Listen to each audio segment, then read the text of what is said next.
Айзада қалаға келгелі бұрынғыдан ашылып, ауылдағы құрбыларынан асып түсті.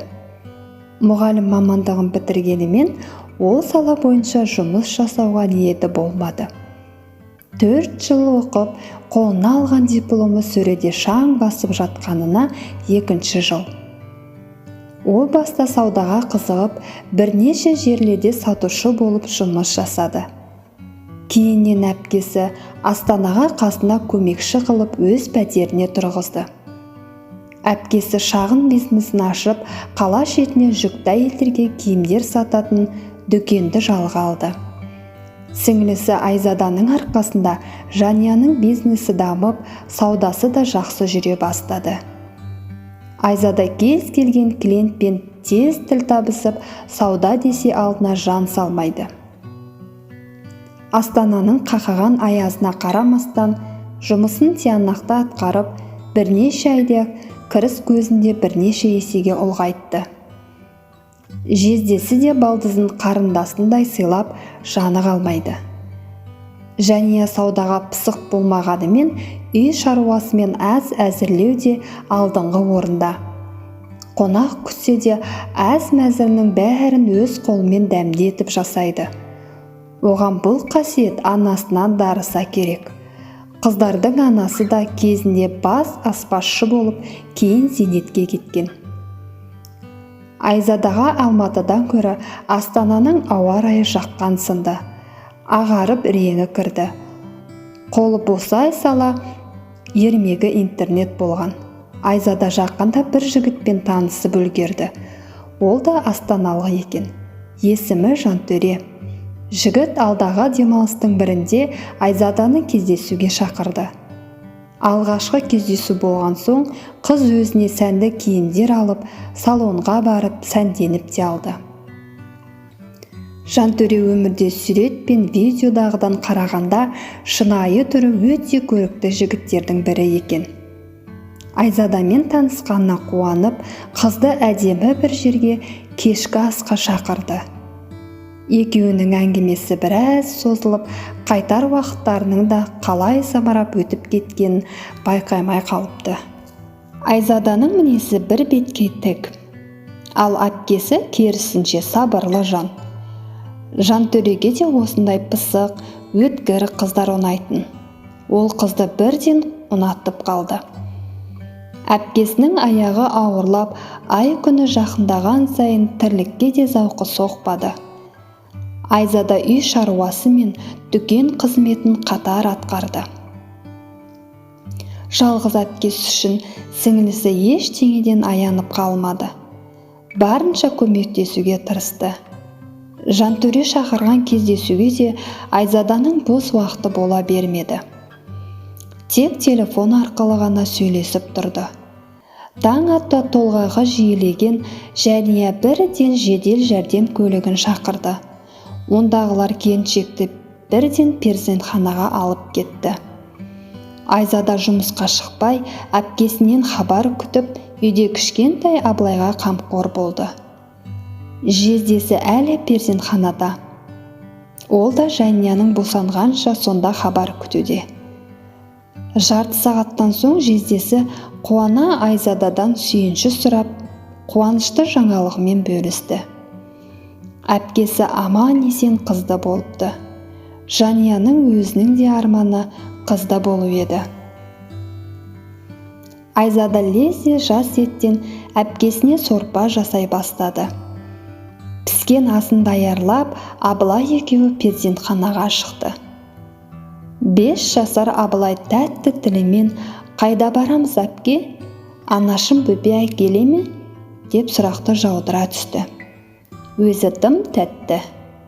Жақсы хабарды ести сала, қыздардың анасы да жолға шығып, кешкісін артынып-тартынып қалаға жетті. Айзада анасын көріп, жас балаша қуанды. Ауылдан келген жылқының сүр еті өте дәмді еді. Анасының жаны қалмай дастархан басына келген тәбет ашарлық 5 бармақты молынан турап, «Жеңдер қане, ауылдың дәмін сағынған шығарсыңдар», деді. Абылай нағашы апасы әкелген сыйлықтарды тамашалап, ойынның қызығына түсіп кеткендей. Жантөре мен Айзаданың қарым-қатынасы махаббатқа ұласты. Қолдан ұзатылған ерке қыз бір әулетке келін атанды. Тұрмысқа шықса да, Айзада әпкесінің дүкенінде жұмыс жасап, жанияның көмекшісі болды. Кішкентай Нұрдана бірден асқан соң, апасы немересін өз тәрбиесіне алды. Абылай ақылы мектептердің біріне оқуға барды. Жантөренің әкесі ұлы кішкентай кезінде анасы екеуі жараспай ажырасып кеткен екен. Анасы содан бері Жантөре мен Жанарды өзі тәрбиелеп өсіріп жетілдіріпті. Енесінің мінезі де келіні сынды тік мінезді екен. Айзаданың күні бойы жұмыста болатыны көңіліне жақпаған сынды. Бір-екі рет жас келінге қаталдық танытып, ескерту де жасады. Осы уақытқа дейін ешкім бұйрық бермей, ерке бұлаң өскен қыз алғашқысында ренжіп те қалды. Жантөре де анасының тәрбиесін алғандықтан оған жақ аша алмайды.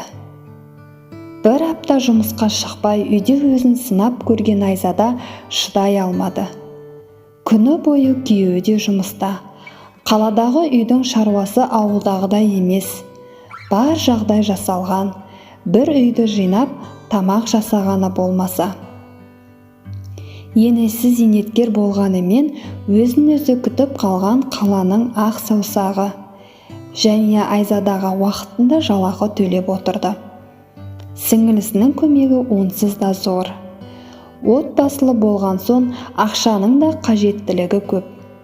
Жантөре Айзаданың жалақысын ешқашан сұраған емес.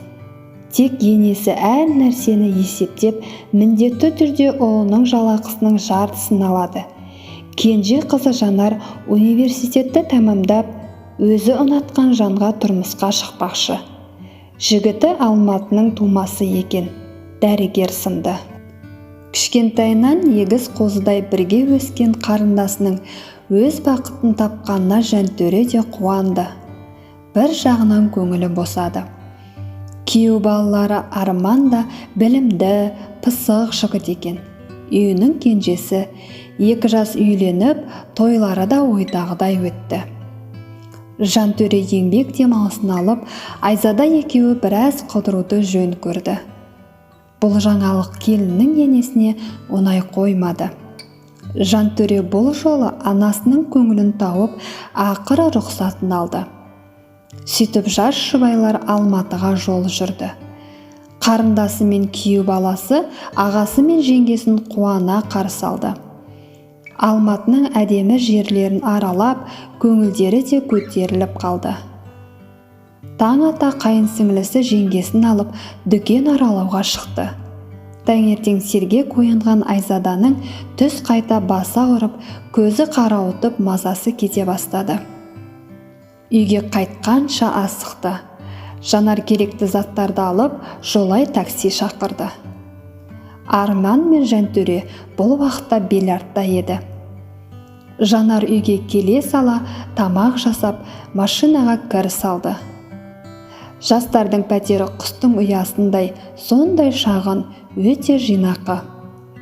Ас үйге су ішуге кірген Айзаданың кенеттен жүрегі айнып, бас айналды.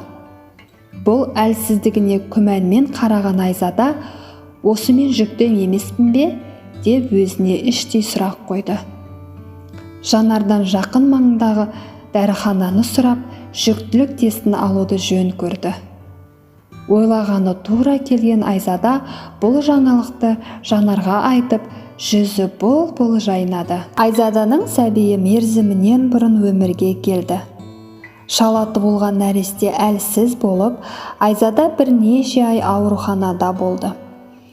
Және сіңілісіне барынша көмектесіп, уақытында ауруханаға асында апарды. Ұлының беті бері қараған ана үйіне шығуға асықты. Ауруханадан әбден мезі болып, өз ортасын сағынды. Димаштың қазіргі жағдайы жақсы екенін, салмақ та қосқанын дәрігер анасына ескерді. Құтақандай ұлы үшін талай түнді ұйқысыз өткерген Айзада бұл жаңалыққа қатты қуанды. Келіншегі мен ұлын шығарып алуға Жантөре ауруханаға келді. Алғаш рет қолына ұлын алып, тілімен айтып жеткізе алмас керемет бір бақытты сезінді. Үйге оралған соң Димашты Жантөре анасына берді. Өмірі қабағы шытылып, адам баласын жақтырмайтын ене кішкентай сәбиді қолына алған кезде жүзі жылып, Димаштан ұзаққа дейін көзін алмады. Босана сала қалжаланбаған Айзада ауруханадан шыққан соң басы айналып, көзі қарауытты. Өзінің әлсіздігін әпкесіне айтып, ақыл кеңесінде сұрады. Жәния шаруаның бәрін ысырып қойып, ауылдан семіз қалжа алдырып, Айзаданы бірнеше күн өзі қалжалауға тырысты. Жас сорпа ішкен келіншектің суық тері бірден бұрқ етіп, құрсып қалған денесі де жіби бастады. Жәния 10 шақты күн жұмысқа шықпай, Айзаданың үйіне барып, оның күтімін жасады. Енесі Димашты қарасып, бір көмегін тигізді. Біраз күн қалжаланған Айзада өз уақытында өз-өзіне келе бастады. Димаш үйге келгелі, енесі екеуінің ара қатынасы да түзеле бастағандай. Бұрынғыдай мінез көрсетуді де доғарып, келініне қарсы шығуды да қойған. Отбасының татулығын жаңа туған сәби өзімен бірге алып келгендей. Айзада әпкесі әркез өзін қолдап, қасынан табылғандығына дән риза еді. Екі бауыр бір қалада, әпкелі сіңлі екеуі қиындық пен қуанышта бірін-бірін қолдап, ешқашан салқындық танытпаған. Әпке мейірімін Айзада көп көрді. Бала кездерінде де екі қыз бір-біріне ойнап бірге жүрді. Сонда Жәния ылғи да қолындағы тәттісін де, тоқашын да Айзадаға бере салатын. Кішкентайынан танытқан әпкелік мейірімділігі өсе келе де жалғасты.